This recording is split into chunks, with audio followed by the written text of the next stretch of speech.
Hello, bienvenue dans ma cuisine. Aujourd'hui, on va discuter d'un sujet qui est le sujet de maman. Puisque cette semaine, je ne peux pas me poser tranquillement dans mon canapé et parler de sujets divers et variés. Alors, on va faire ça dans la cuisine avec Choupette qui est en train de jouer juste à côté. Parce que cette semaine elle était malade et j'ai pas pu la faire garder, donc elle est restée avec moi. Et donc j'ai pas forcément de temps pour moi où je peux m'installer tranquillement. Elle est tout le temps là. Et puis quand elle fait sa sieste, j'ai pas envie de parler parce que j'ai pas envie de la réveiller. Donc vous savez ce qu'elle fait? Elle limite, elle est en train de parler comme ça, comme si elle parlait avec vous en fait. Là. Hein? Donc aujourd'hui, justement, comme elle est avec moi, je vais parler un petit peu de ce qui a changé dans ma vie en tant que maman. Faut savoir que c'est ma première bébé. Et donc il y a vraiment un changement radical qui s'est passé dans ma vie. Mais en même temps, j'ai préparé une tarte aux abricots. Et donc, je t'ai donné la boîte tout à l'heure, ma chérie. Elle est où? Elle est là. Une tarte aux abricots. Donc, je vais vous montrer les ingrédients. Et on va papoter par la suite. Alors, pour ma petite tarte, j'aurai besoin de 2 œufs. C'était combien? C'était 40 grammes de poudre d'amande ou d'amande moulue comme ça. J'ai mis 40 grammes de sucre de canne. Alors on évite le sucre blanc raffiné, c'est pas du tout bon pour la santé, donc on remplace ça avec du sucre naturel, du sucre de canne. Je vais mettre du sucre vanillé, des abricots. Moi je mets en conserve comme ça parce que c'est pas encore la saison pour en avoir des fraîches. 30 grammes de maïzena et forcément la pâte brisée que j'ai déjà préparée dans le moule. Alors je vais commencer par casser les 2 œufs dans mon saladier. Je vais mélanger d'abord les œufs, le sucre vanillé. Ça c'est une recette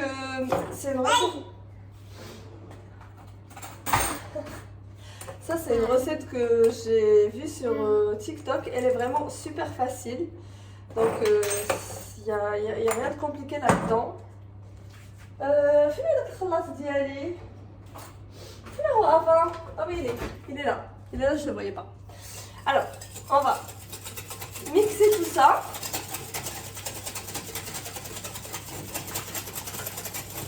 Ensuite, on va rajouter la poudre d'amande. On va mixer tout ça.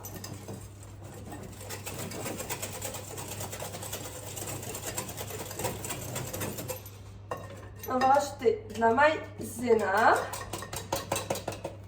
Voilà.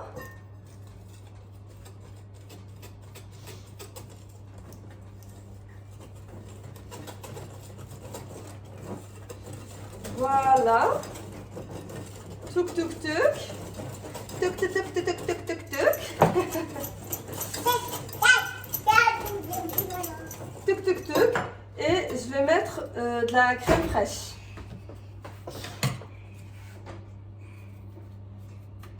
Je vais mettre de la crème liquide.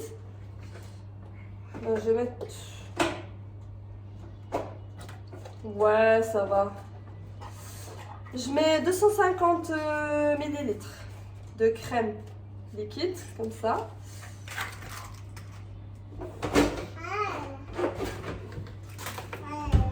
Et je mélange.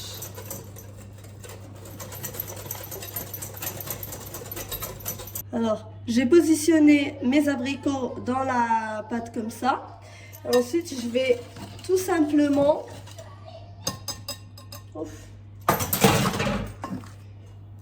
Je vais tout simplement verser mon mélange dedans,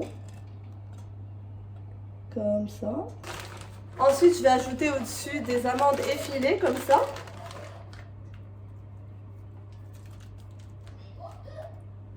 Ma tarte, elle ressemble à ça. Et je vais enfourner ça à 180 degrés pendant 35 minutes.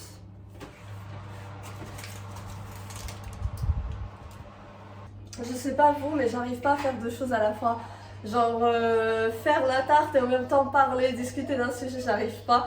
Je serai concentrée ni sur la tarte ni sur ce que je dis. Donc du coup, maintenant qu'on a mis la tarte dans le four, je pourrais vous parler du coup de ce qui a changé dans ma vie en tant que maman. Alors forcément, mon temps n'est plus le mien. Donc ça c'est un premier point. C'est le point majeur, je pense, de toutes les mamans, c'est que en fait, je ne suis plus libre de faire ce que je veux. Surtout quand je suis accompagnée de ma fille.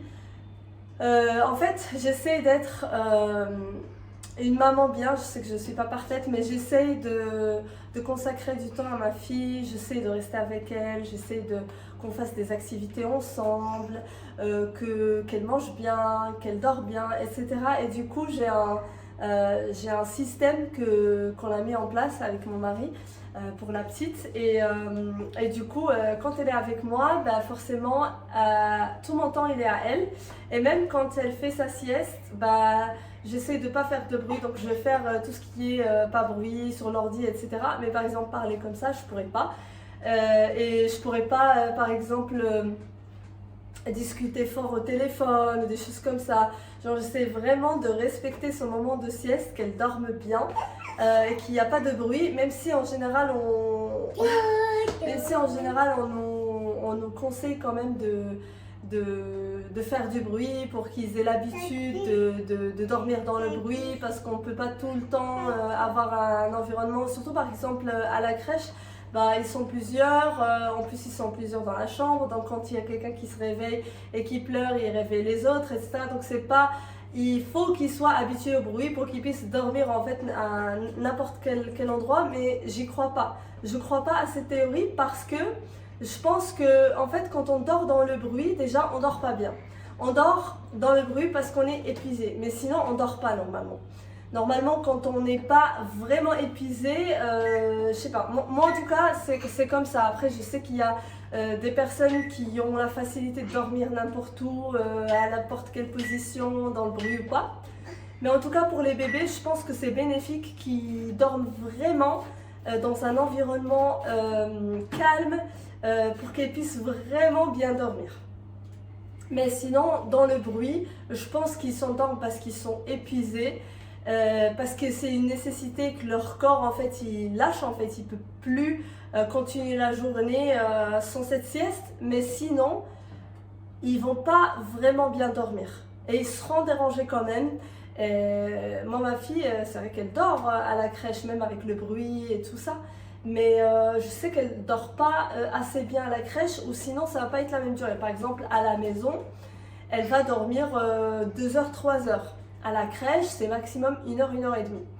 Parce que tout simplement, elle est gênée, il y a quelqu'un qui crie à côté, il y a des choses comme ça qui la réveillent. Et en fait, dès qu'elle est plus dans cet état épuisé, où elle ne va pas entendre le bruit quand elle dort, eh bien, elle se réveille et puis elle est perturbée dans son sommeil, enfin dans sa sieste, alors qu'elle a besoin de dormir plus. Quand elle a encore un bébé, ils ont besoin de dormir pour grandir, pour se régénérer, etc.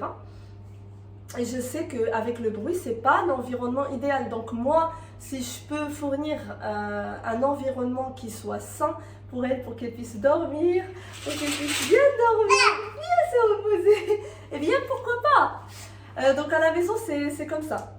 Le système, c'est quoi aujourd'hui? Parce qu'avant, c'était différent. Mais aujourd'hui, c'est quoi le système? On se réveille. Hein? On se réveille un peu tôt quand même. Hein? On se réveille à 7h du matin. Hein? 7h du matin, 7h30. Quand c'est la grasse mat, c'est 8h30. C'est le max. Mais 8h30, c'est quand elle est malade. Quand elle n'a pas d'énergie. Mais sinon, en général, c'est 7h, 7h30. Donc on se réveille, on prend Bibi. Hein? Et ensuite, après Bibi, c'est quoi? Après Bibi, c'est les jouets. On va jouer, mais on va jouer ensemble parce que je sais pas pour d'autres mamans, mais en tout cas moi, elle a besoin d'attention comme maintenant par exemple. Qu'est-ce qu'il y a beaucoup de dire que tu comprends pas? Donc je disais matin en fait après le petit déj, elle va réclamer que je sois là, que je sois avec elle.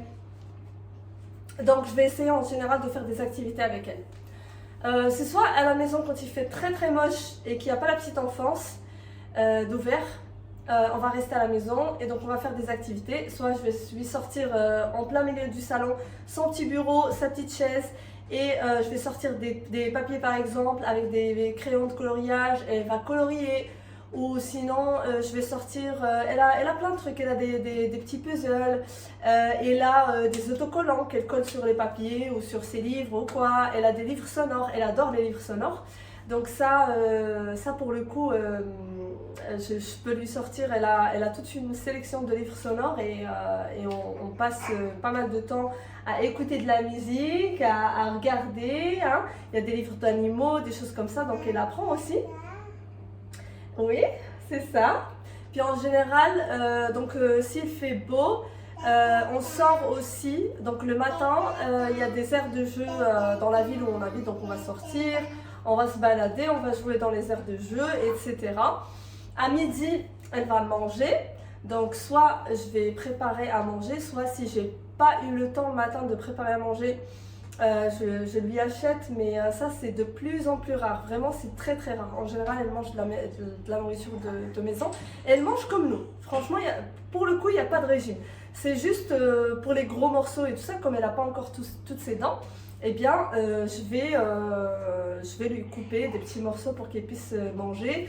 Elle adore la soupe marocaine, donc le harira. Donc ça, quand j'ai ça, elle en mange et elle adore. Et sinon, elle mange de tout.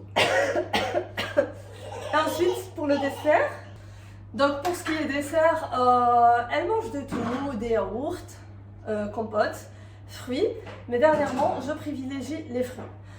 Déjà parce que c'est mieux pour elle, et en général, j'essaie d'acheter quand même des fruits bio quand je peux, mais en général, vraiment, j'essaie d'acheter bio, et sinon, des compotes bio, voilà, des yaourts. Ensuite, elle fait la sieste. Et donc la sieste à la maison, c'est en général entre 2 et 3 heures. Donc moi, pendant ce temps-là, je vais être sur mon ordi, je vais faire les trucs que j'ai à faire, des choses comme ça. Et ensuite, quand elle se réveille, on va jouer un petit peu, on va sortir encore une fois, jouer à l'extérieur, prendre l'air, etc. Et ensuite, on rentre à la maison pour préparer le dîner. Mon mari rentre et on mange à 19h.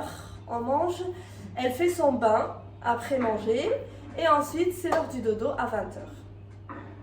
Donc c'est ça le système qu'on a mis en place et on essaie de le respecter au maximum. Qui dit le respecter au maximum du coup dit un énorme changement par rapport à avant parce qu'avant c'était freestyle. Déjà moi avant le dîner, quand on était que moi et mon mari, je me lève préparer le dîner à 18-19h. Je me lève, préparer le dîner, c'est-à-dire qu'on mange 19h30, 20h, 20h30, des fois 21h. Quand j'ai eu la flemme et que je suis dans le canapé et que j'ai la flemme de préparer à manger. Mais là, en fait, on essaie de respecter au maximum pour qu'elle puisse dormir tôt et qu'elle ne manque pas de sommeil ou quoi que ce soit. Et puis même elle, en fait, elle est programmée à ces horaires-là. C'est-à-dire que dès qu'il commence à être 18h30, elle commence à avoir faim, tu sens qu'elle a envie de manger. Et même à la crèche, en fait, ils ont des horaires spécifiques de nourriture. Donc si on est très décalé par rapport à la crèche, elle va être perdue. Donc on essaie de respecter ça au maximum. Quand on est avec la famille, les amis, ça peut être un petit peu décalé à 1 heure à peu près, 2 heures, ça dépend. Mais en général, on essaie de respecter quand même et on essaie de respecter toujours sa sieste et toujours de dormir assez en fait la nuit. Et en fait, ça c'est quand même beaucoup d'énergie pour moi parce que moi avant, j'étais pas aussi disciplinée. Et surtout, j'avais tout mon temps pour faire ce que je veux de mes journées. Aujourd'hui, je me rends compte qu'en fait, il y a beaucoup d'énergie à mettre en place. Après, j'ai de la chance d'être avec un mari qui est là. Très clairement, pour la petite, vraiment, je sens pas le poids. Mis à part quand je suis toute seule. Justement, des fois, je stresse quand je suis toute seule parce que je me dis, purée, il n'y a pas mon mari. Donc, ça va être compliqué à gérer, etc. Parce que des fois, voilà, ça peut arriver qu'elle a des crises, un petit peu de fatigue ou des choses comme ça. Et moi, si je dois gérer le dîner, plus elle, plus etc., bah voilà, c'est compliqué. Et du coup, bah, franchement, c'est un changement radical dans ma vie parce que avant, bah déjà, je respectais pas forcément les horaires des repas. Je pouvais manger n'importe quand dans la journée, tout ça. Le soir, on pouvait manger tard et tout, il n'y avait pas de problème. On pouvait sortir quand on voulait. Là, c'est très rare qu'on sort le soir parce que bah, elle dort. Et du coup, si on sort, bah, c'est soit mon mari qui sort tout seul avec ses amis, soit moi qui sors toute seule avec mes copines. Mais on n'a jamais, depuis la naissance de ma fille, on n'a jamais eu un soir tête à tête parce que bah, on n'a pas de la famille ici et donc on peut pas la faire garder ou quoi que ce soit pour se faire un resto à deux ou pour sortir le soir ou des choses comme ça. Donc et en général bah, on rentre pour qu'elle puisse manger et dormir. Donc ça fait très longtemps que je suis pas sortie le soir avec mon mari. Et ça m'arrive du coup de sortir avec des copines, voilà, soit le soir, soit l'après-midi du samedi ou du dimanche, pendant que mon mari il est avec ma fille. Et l'inverse, du coup, lui, ça lui arrive aussi de sortir le soir ou le week-end quand il est avec ses potes, pendant que moi, je prends soin de ma fille. Et du coup, ça, bah, ça me fait trop bizarre parce que nous on était freestyle, on pouvait faire ce qu'on voulait et tout ça, et là on peut pas. Pareil, ça fait très longtemps qu'on n'a pas été en week-end de ski par exemple. Nous on habite à la montagne, donc enfin pas à la montagne mais à côté de la montagne. Et du coup, bah, avant qu'on ait notre fille, on sortait beaucoup les week-ends pour faire du ski, etc. Et là, ça fait depuis que j'étais enceinte de ma fille, donc ça fait maintenant plus de 2 ans, que j'ai pas été au ski. J'ai pas été au ski et même on va pas à la montagne parce qu'en fait, mis à part le ski, un petit peu de randonnée, bah, qu'est-ce que tu veux faire à la montagne avec un bébé? Donc nos week-ends ils se limitent à des balades, soit pas très loin de la maison parce qu'à chaque fois c'est la même chose, c'est qu'elle a besoin de manger, elle a besoin de dormir, elle a besoin de machin, donc on peut pas sortir comme on faisait avant toute la journée, faire ce qu'on veut de la journée et rentrer, c'est plus possible. Du coup les week-ends ils sont un peu plus ennuyeux qu'avant, je vous avoue. Après on passe des super bons moments en famille et ça c'est inestimable. Donc moi je suis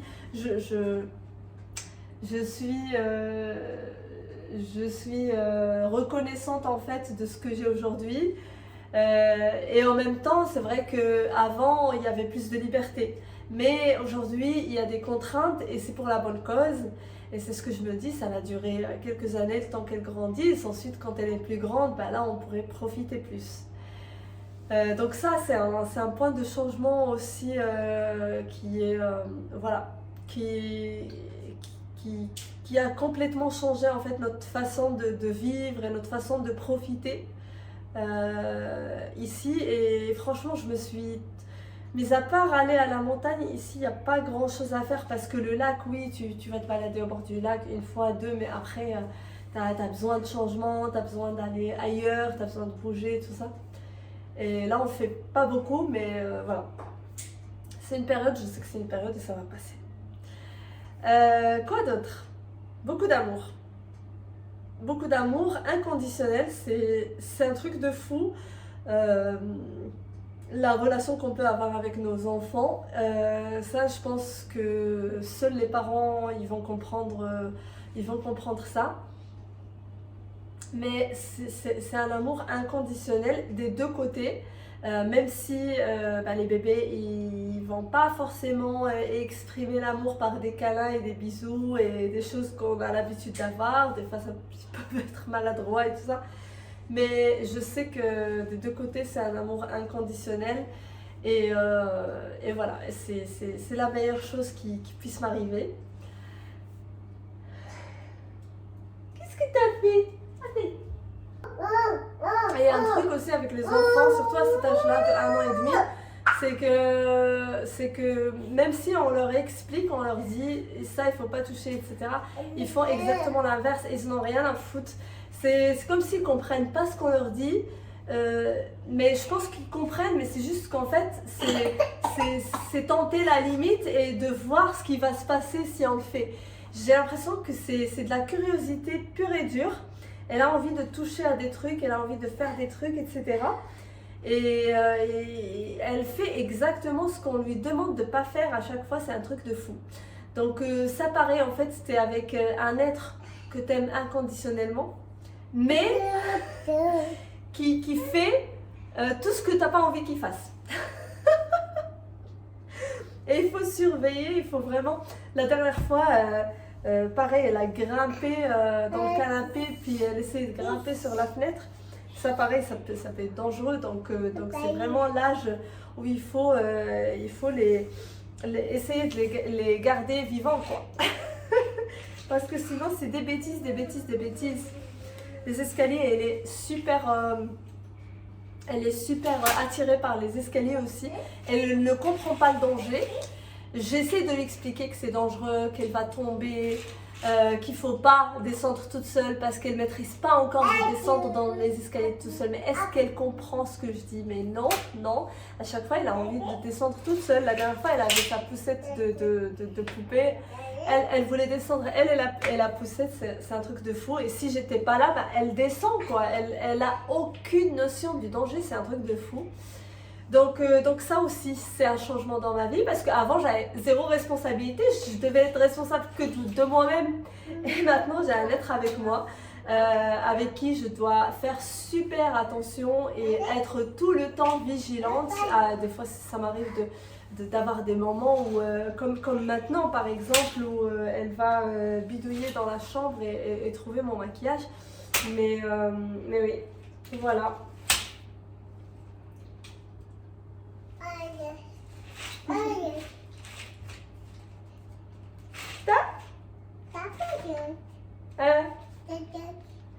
Oui.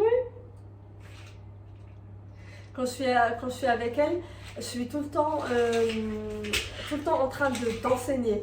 Par exemple, quand on sort... Alors, j'ai parlé de la petite enfance tout à l'heure. En fait, la petite enfance, c'est quoi? Je savais pas, ce matin, je l'ai su. C'est un truc qui vient de Paris. Et moi, je pensais pas que ça existait en France. Bon, j'avais pas d'enfants aussi quand j'habitais en France. Mais je pensais que c'était un truc en Suisse. Et non, ça existe en France aussi.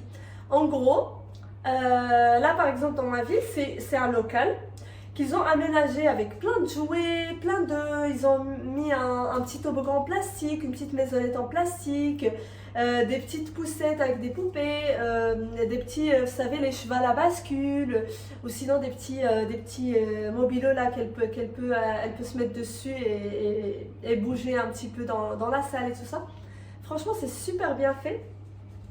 Et en fait, c'est à disposition aux mamans, enfants, ou bien les nounous et les enfants, ou bien les papas et les enfants, bref, un adulte avec un enfant. Et en fait, c'est à disposition.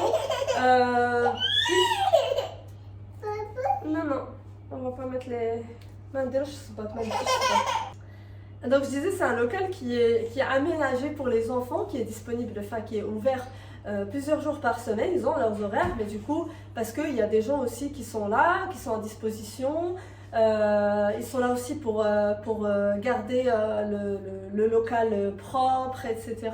Et en fait, il y a du thé à disposition, du café à disposition, des fois même il y a des gâteaux à disposition. Et en fait, ça arrive avec ton enfant. Et moi, par exemple, avec ma fille, on arrive et elle joue. Et en général, il y a d'autres enfants, il y a d'autres adultes. Donc, elle a des interactions avec d'autres enfants, avec d'autres adultes. Et voilà, ça permet aussi de sociabiliser d'une façon différente de la crèche. C'est-à-dire que l'adulte, il arrive avec l'enfant, il reste avec l'enfant. Et il part avec l'enfant. C'est pas comme à la crèche ou chez la nounou où les parents ils arrivent avec l'enfant, ils laissent l'enfant toute la journée là-bas et ils reviennent le soir. Là en fait tu arrives avec ton enfant et tu restes avec ton enfant. Et vraiment j'ai trouvé ça, c'est gratuit. Alors je sais pas si les gens qui y travaillent du coup ils sont payés par rapport aux impôts ou j'en sais rien, mais en tout cas c'est vraiment super cool d'avoir une initiative comme ça. Et je pensais que ça existait que en Suisse, et en fait non, ça vient de Paris. C'est une professeure spécialiste dans la petite enfance et l'éducation qui avait proposé une idée comme ça. Et en fait, ils ont travaillé l'idée, ça date, hein, je pense que ça existe depuis 30 ans, à Paris, puis c'est arrivé petit à petit en Suisse, à Genève, puis ici, puis dans d'autres villes. Et en fait, c'est une idée de mettre à disposition un nouveau style d'environnement où l'enfant il peut découvrir, il peut rester avec son parent aussi, mais aussi être en interaction avec d'autres adultes et d'autres enfants. Et j'ai trouvé l'idée super bien. D'ailleurs, moi avec ma petite, on y allait, j'ai découvert cet endroit grâce à l'infirmière petite enfance. Parce que ma petite, elle est suivie par une infirmière jusqu'à ses 4 ans. Elle est suivie par une infirmière. Je la vois régulièrement, elle vient à la maison, on discute de l'alimentation d'Ava, de son système, le sommeil, comment ça se passe, etc. Et elle me donne plein de conseils par rapport à l'éducation d'Ava, par rapport à l'alimentation, etc. Et c'est vraiment cool parce qu'on est suivi jusqu'à ses 4 ans. Et en fait, c'est elle qui m'avait dit, bah viens, vous verrez, c'est vraiment un endroit cool, etc. Non. Voilà. Au début j'ai hésité et puis ensuite j'ai été et franchement j'ai trouvé l'endroit cool. Ma fille elle marchait même pas encore qu'elle a été là-bas et je l'emmène jusqu'à aujourd'hui par exemple, surtout quand elle va pas à la crèche, quand elle est avec moi, je peux aller de temps en temps, surtout quand il fait moche comme c'est un local fermé et voilà. Bah, j'y vais quand il fait moche, quand on peut pas profiter des aires de jeu à l'extérieur, bah, j'y vais et comme ça elle joue avec d'autres enfants, elle voit d'autres enfants, etc. Et aujourd'hui, on y a été parce qu'il neigeait aujourd'hui. Vous imaginez, c'est fin mars, bientôt avril, et il neige ici en Suisse. Il a neigé le matin, il a plu le midi et il a fait soleil l'après-midi. Donc c'est 3 saisons en une journée. Va comprendre. Et ça permet en fait elle, qu'elle s'impose aussi, qu'elle sache s'imposer, qu'elle sache partager. Par exemple, quand on va maintenant, elle a l'impression que tout est à elle. Dès qu'un enfant il veut toucher à quelque chose ou quoi, elle pète un câble. Et c'est vraiment bien pour qu'elle puisse apprendre à partager, apprendre à interagir avec d'autres enfants, apprendre plein de choses. Donc ça, c'est vraiment cool. Et du coup, on en profite, je l'emmène de temps en temps, c'est bien. Donc voilà, je pense que j'ai fait le tour sur les différences que j'ai eues sur ma vie. J'ai pas parlé de moi, comment je me suis sentie après la phase de grossesse et l'accouchement. C'est vraiment là c'est vraiment le changement sur la façon de vivre en fait sur cette vidéo. Donc voilà, j'espère que cette vidéo vous aura plu. N'hésitez pas à vous abonner, à liker, à commenter, ça me fera plaisir. Et je vous dis à la vidéo prochaine. Bisous.